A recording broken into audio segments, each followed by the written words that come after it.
Mae Canolfan Felin Fach yn bod ers dros 20 mlynedd bellach, ac dros y blynyddoedd da ni wedi tyfu a tyfu a tyfu fel canolfan adnodda ar gyfer grwpiau mudiadau sydd yn ymwneud â bob math o broblemau sydd yn cynnwys iechyd meddwl, alcohol, cyffuria, mae gwasanaeth prawf yma, mae gwasanaeth cwnselar, bob math o wahanol broblemau priodasol, bob math o broblemau mae pobl dod ar eu traws nhw'n eu bywyd. A dyn, da ni'n gweithredu ar 2 lefel. Da ni'n gosod stafelloedd ar gyfer y gwasanaethau eraill sydd eisiau dod at bobl i'r pen yma'r byd. Neu mi da ni yn rhoi gwasanaeth uniongyrchol i unigolion drwy'n gwasanaeth cefnogaeth yn hunan ar galw heibio bob dydd. Does i'm angen i bobl wneud trefniant sydd dod yma i'n gweld ni gan o gerdded i mewn rhyw dro licio nhw. Ond mi da ni yn derbyn pobl sy'n cael eu cyfeirio gyn meddygon teulu, y tîm iechyd meddwl ac yn y blaen hefyd.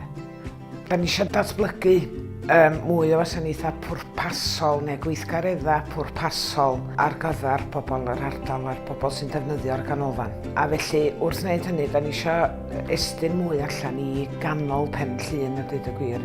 Da ni'n teimlo am dydy pobl sydd yn byw yn yr ardaloedd yna ddim yn medru cyrraedd Pwllheli o'r hawdd â hynny. Wel, o ran yn cynllun rhandirodd, mi da ni yn gobeithio yn y pen draw fysa ni yn licio cael rhyw busnes cymunedol bach cychwyn. A felly, da ni wedi dechrau o'r rhandirodd wan, tyfu'r llysiau'r ffrwythau ffres yma. Da ni eisiau rhaid gwerth i'r rhain, dim just iwsio nhw fel maw. Da ni eisiau gwneud pethau fatha jam a pickles a chutneys a rhywbeth. Achos da ni'n teimlo fysa fo yn gam ymlaen wedyn i ni greu incwm i'r cynllun lle. Ac mwyn dysgu am hynna, gafon ni gyfle i fynd i'r galeri Gaernarfon, i'r ffair fasnachu gafodd ei drefnu gyn Cymunedau Mentrus.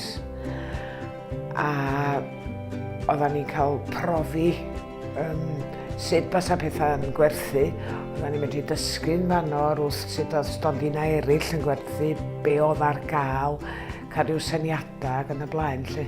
Dyna hynna yn werthfawr iawn i ni hefyd.